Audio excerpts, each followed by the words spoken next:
হসপিটালে single bed ছেড়ে এতদিন পর হাত পা মেলে শোয়ার মতো বিশাল বিছানা পেয়ে নিশার ঘুম গভীর হওয়ার কথা ছিল, কিন্তু গতকাল সারা রাত সে ছটফট করে কাটিয়েছে। এক তিল পরিমাণ ঘুম তার দু চোখের পাতায় নামেনি। যতবার চোখ বুজে ঘুমানোর চেষ্টা করেছে ততবার আম্মুর কথা মনে পড়েছে তার। এ এক অদ্ভুত লীলা খেলা। এতদিন যখন নাইমার কাছে ছিল তখন জুলফিকার তথা নিজের আব্বুকে খুব মিস করত নিশা। আব্বুর কথা ভাবলেই মায়া লাগতো তার। আর এখন আব্বুর কাছে এসে আম্মুর জন্য মন পুড়ছে তার। এই কমপ্লিকেটেড অনুভূতির দহন থেকে নিশা কিছুটা নিস্তার পেত যদি তার আম্মু আব্বুর সঙ্গে একসঙ্গে থাকার সুযোগ মিলত, কিন্তু সেই সুযোগ এই ইহজনমে পাওয়ার কোনো সুযোগ নেই। বারান্দায় একটা চেয়ারে বসে মিঠে রোদ গায়ে মেখে সব আকাশকুসুম ভাবতে ব্যস্ত ছিল নিশা। হঠাৎ হাতের ফোনে নোটিফিকেশনের টুংটাং আওয়াজ হতেই সে দ্রুত গতিতে ফোনের স্ক্রিনের পানে চায়।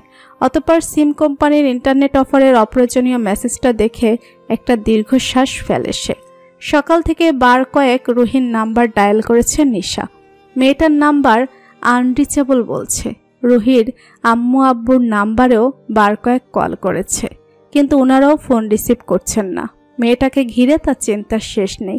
খুব কাছের একজন ক্লাসমেটের কাছে সে ওই ভয়ঙ্কর দিনের কিছুটা বিবরণ শুনেছে। সেই বিবরণেও উল্লেখ ছিল যে রুহি নাকি কোনো এক আতঙ্কবাদের সঙ্গে পূর্ব পরিচিত ছিল। খুব সম্ভবত তাদের মধ্যে কোনো প্রেম ঘটিত সম্পর্কও ছিল। নিশা প্রথমে এটা বিশ্বাস করতে চায়নি, কিন্তু সেই ক্লাসমেট জানায় তারা স্বচক্ষে দেখেছে।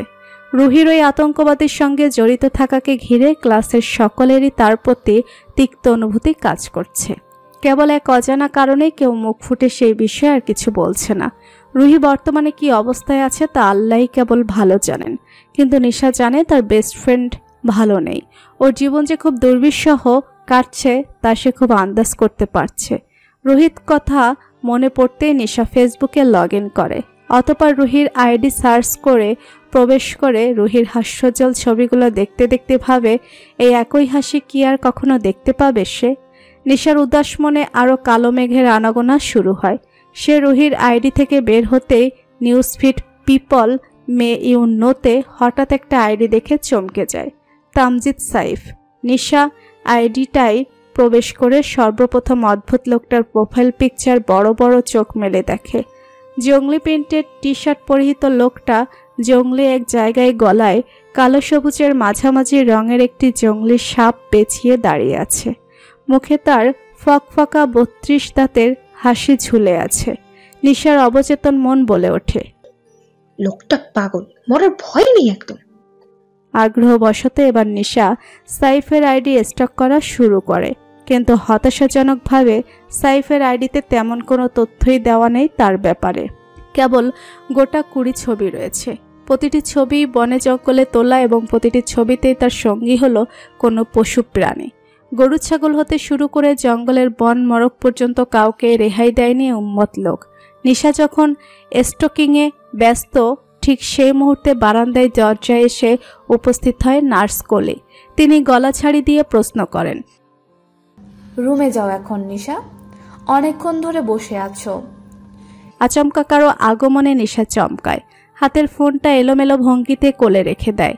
মাথা নেড়ে সম্মতি পোষণ করে বলে, হ্যাঁ, বসে থেকে কোমর ধরে আসছিল একদম।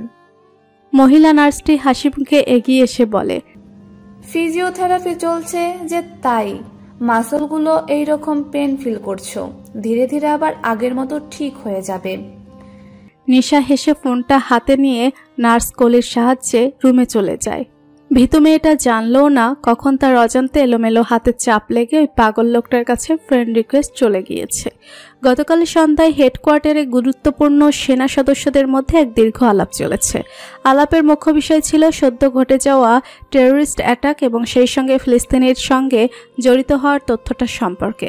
লেফটেন্যান্ট কর্নেল জুলফিকার মুস্তফার সিনিয়র কর্নেল জুবায়ের শিকদার ফিলিস্তিনের ব্যাপারে জেনেই চাইছিল এই ব্যাপারটা মিডিয়ায় ডিসক্লোজ করে ফিলিস্তিনের উপর সব দায় চাপিয়ে দিতে, কিন্তু তাতে বাদশাদে মিটিংয়ে উপস্থিত সকল সেনা সদস্যরা। জুবায়ের শিকদার তখন তেতে উঠে বলেন, জনগণ আমাদের উপর থেকে আস্থা হারাচ্ছে, এটাই কি চাইছো তোমরা? মিটিং টেবিলে উপস্থিত মেজর শাহরিয়ার দুর্জয় তখন থমথমে গলায় শুধায়, কোনো ধরনের কনফার্মেশন ব্যতীত যুদ্ধবিধ্বস্ত একটা দেশের ওপর এত বড় দায় চাপিয়ে দেয়া কি আমাদের নীতি বিপক্ষীয় নয়? দুর্জয়ের কণ্ঠস্বর শুনে সকলে শির দাঁড়াবে, হিমশীতল হাওয়া বয়ে যায়।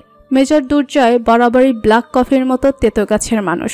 সেই তেতো কফিতে আরও 2 চামচ কফি পাউডার মিক্স করলে তা খেতে যতটা বিদঘুটে হবে, দুর্জয়ের কণ্ঠও ঠিক ততটাই ভয়ঙ্কর শোনাচ্ছিল।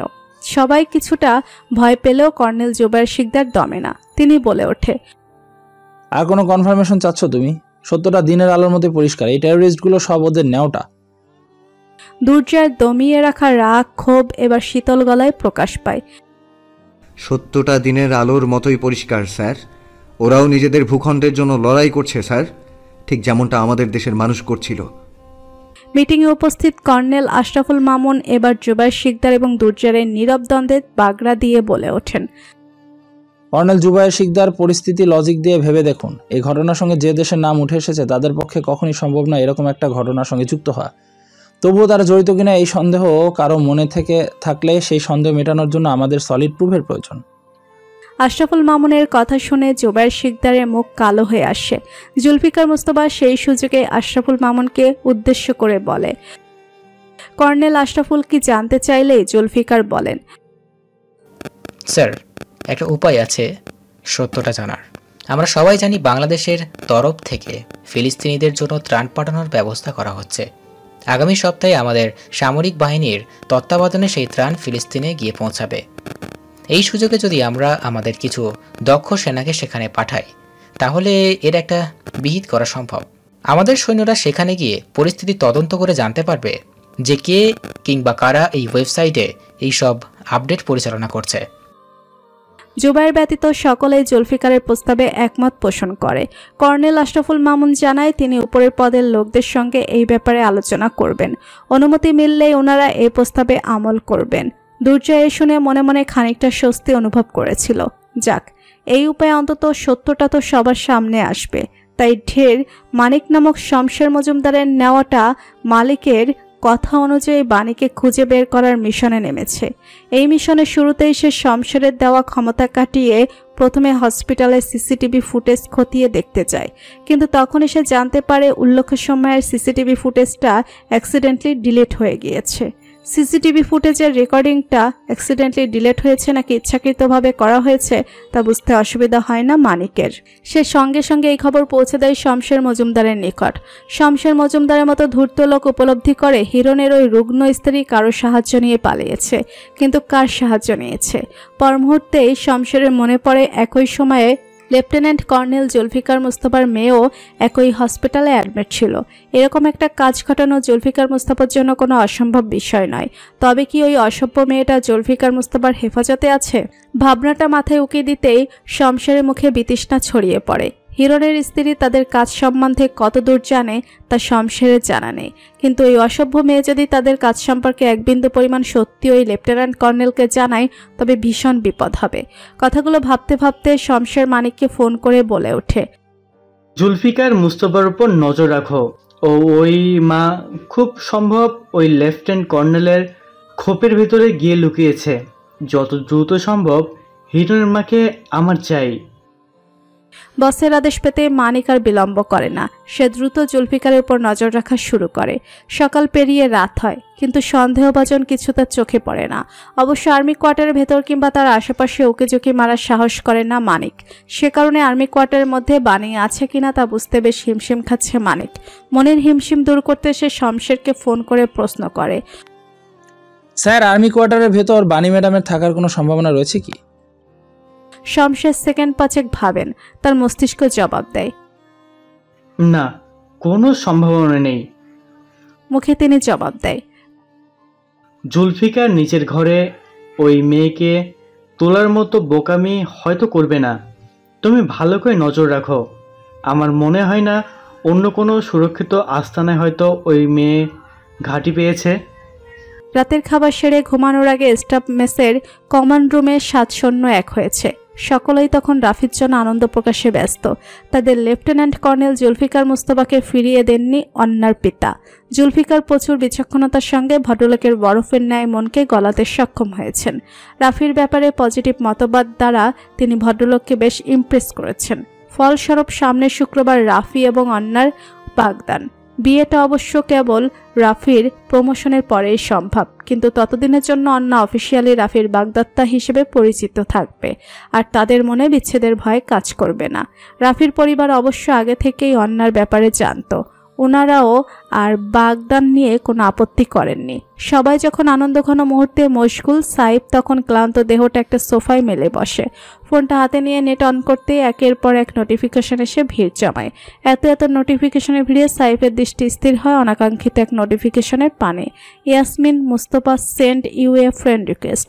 সাইফ বুঝে পায় নাই ভীতু বাচ্চা মেয়ে তাকে রিকোয়েস্ট পাঠিয়েছে কোন উদ্দেশ্যে। ইনবক্সে এসে সাইফকে ভাইয়া ভাইয়া ডেকে মুখে ফেনা তুলতে সাইফ ভাবনায় মশগুল হয়ে রিকোয়েস্টটা একসেপ্ট করে। হাজার হোক তার লেফটেন্যান্ট কর্নেলের একমাত্র ভীতু মেয়ে, অযথা মেয়েটাকে ঝুলিয়ে রাখার মানে হয় না। যদিও সাহেব জগতের সকল মেয়েকেই বউজাত হিসেবে গণ্য করে, কিন্তু এই মেয়ের জন্য না হয় নিয়ম বদলাবে। স্যারের আদরের মেয়েকে না হয় পাতানোপনের আসনে বসাবে সসম্মানে।